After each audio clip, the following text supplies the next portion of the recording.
ये कहानी है राजनगरी नाम के एक राज्य की। राजनगरी राज्य पे राजा देवराय का शासन है। राजा देवराय बहुत ही दयालु स्वभाव के हैं, लेकिन उनकी पत्नी रानी रागिनी एक स्वार्थी रानी है। रागिनी में सिर्फ और सिर्फ लालच भरी है और रागिनी का स्वभाव ईर्ष्या से भरा हुआ है। लेकिन राजा देवराय जब से राजनगरी राज्य के राजा बने हैं, तब से राज्य में अजीबोगरीब घटनाएं घटने लगी है। राजा देवराय को बहुत कोशिशों के बाद भी इसका कोई उपाय नहीं मिला। एक दिन राजा देवराय इस विषय पर अपने मुख्यमंत्री से चर्चा कर रहे हैं। राजा देवराय मुख्यमंत्री से कह रहे हैं कि जब से उनके बड़े भाई मोहन राय युद्ध में वीरगति प्राप्त हुए हैं और राजा मोहन राय के वीरगति को प्राप्त करने के बाद जब से मैं इस राजनगरी राज्य का राजा बना हूँ, तब से ये घटनाएं घटने लगी है। राजा देवराय जिस दिन राजनगरी राज्य के राजा बने उसके एक दिन बाद से ही रहस्यमय तरीके से 3 बच्चों की हुई मौत।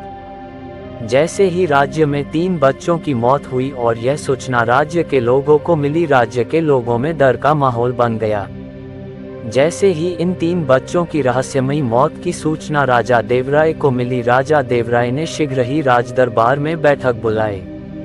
राजा देवराय ने सेनापति से पूछा कि इन 3 बच्चों की मौत कैसे हुई। सेनापति ने राजा देवराय से कहा, महाराज, हमने राज्य में सभी लोगों से पूछा लेकिन किसी को इस बात का पता नहीं कि इन 3 बच्चों की मौत कैसे हुई। राजा देवराय मुख्यमंत्री और सेनापति को आदेश देते हैं कि शीघ्र ही इस बात का पता लगवाएं कि इन 3 बच्चों की मौत कैसे हुई। महाराज के आदेश प्रति मुख्यमंत्री और सेनापति राज्य में इस बात का पता लगाने के लिए निकल गए कि इन 3 बच्चों की मौत कैसे हुई, आखिर इसके पीछे क्या रहस्य है। इतने में ही दूसरे दिन और एक बच्चे की रहस्यमयी तरीके से मौत हुई। अब तो राजनगरी राज्य में हाहाकार मच गया है। लोगों के अंदर एक अलग ही खौफ ने जन्म लिया है। जैसे ही राजा को और एक बच्चे की रहस्यमयी मौत की सूचना मिली, राजा ने अपने सलाहकारों को अपने कक्ष में बुलाया। अब राजा देवराय अपने सलाहकारों से पूछते हैं, आखिर हमारे राज्य में यूं अचानक से बच्चों की रहस्यमयी मौत की वजह क्या हो सकती है। एक सलाहकार राजा को कहते हैं, महाराज, हमें लगता है ये जंगली जानवरों का कार्य है। दूसरे सलाहकार ने कहा, महाराज, ये हमारे पड़ोसी राज्य के राजा का काम हो सकता है। सलाहकारों की सलाह मानते हुए राजा देवराय अपने गुप्तचरों को इस बात का पता लगाने के लिए कहते हैं।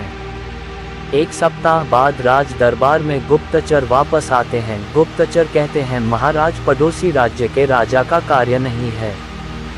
दूसरा गुप्तचर कहता है, महाराज, ये जंगली जानवरों का भी काम नहीं है।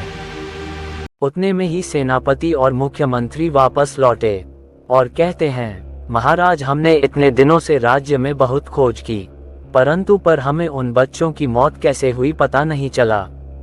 इस तरह 6 महीने बीत गए और राज्य में सभी बच्चों की एक एक करके रहस्यमयी तरीके से मौत हो गई। इस बात से राजा देवराय बहुत चिंतित रहने लगे। तब उनकी पत्नी रानी रागिनी कहती है, महाराज, मुझसे आपकी ये हालत देखी नहीं जाती। आप जंगल में शिकार पे होके आइए, आपके मन को भी थोड़ी सी शांति मिलेगी। महाराज देवराय रानी रागिनी को कहते हैं, नहीं, मेरा मन नहीं। रानी रागिनी कहती है, महाराज, मेरी बात का मान रखिए।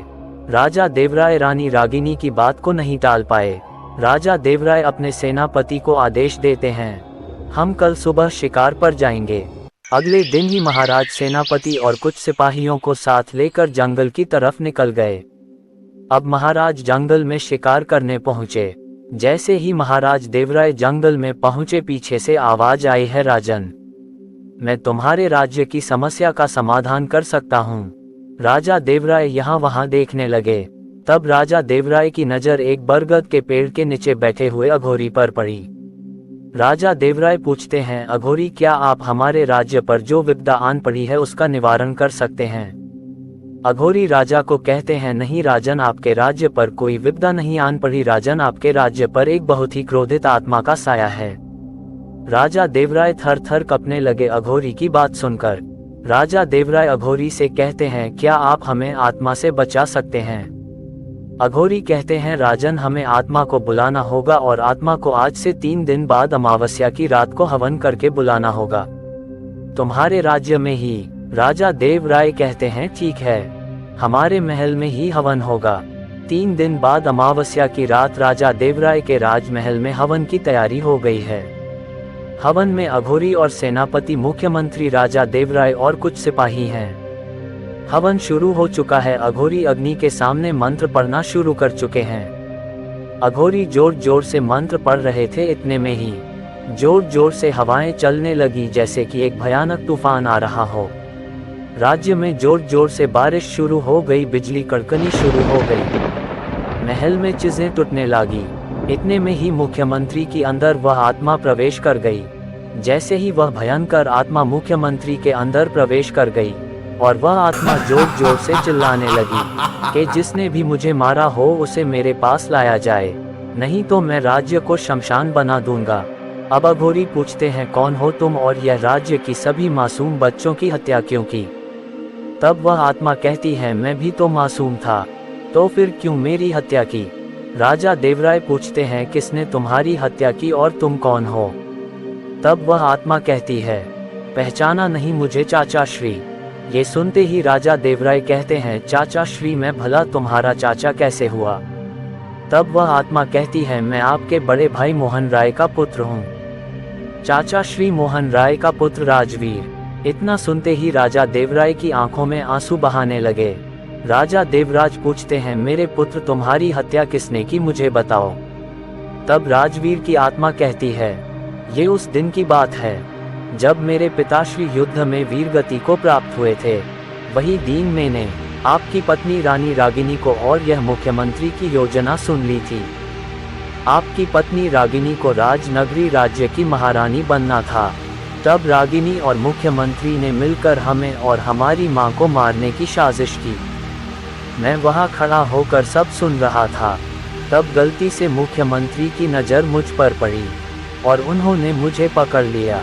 पहले मेरे सामने मेरे माँ के खाने में जहर मिलाया और वह जहर वाला खाना खिलाकर मार डाला और मुझे बेरहम से तड़पा तड़पा के मारा और मेरे शरीर को राज्य से कहीं दूर जंगल में कहीं जला डाला। और मुख्यमंत्री ने आपको मेरे और मेरे माताश्री के बारे में बताया कि हम राज्य त्याग करके कहीं चले गए। राजा देवराय कहते हैं, मैं कैसे तुम्हारी बात पर भरोसा कर लूं पुत्र? तब अघोरी राजा देवराय को कहते हैं, राजवीर की आत्मा सच कह रही है महाराज। तब महाराज को भरोसा हो जाता है और राजा देवराय रानी रागिनी को मौत के घाट उतारने का फैसला सुनाते हैं। जब रानी रागिनी को मौत के घाट उतारने के लिए राज्य के बीचों बीच लाया जाता है, तब रानी रागिनी कहती है, महाराज, मैंने ये सिर्फ आपको राजा बनाने के लिए किया था। फिर राजा क्रोध में आके अपने हाथों से राज्य के बीचों बीच रानी रागिनी का सर धड़ से अलग कर देते हैं। और जैसे ही राजवीर की आत्मा मुख्यमंत्री के शरीर से बाहर निकलती है, वैसे ही मुख्यमंत्री की मौत हो जाती है। अब राजवीर की आत्मा को मुक्ति मिल चुकी है।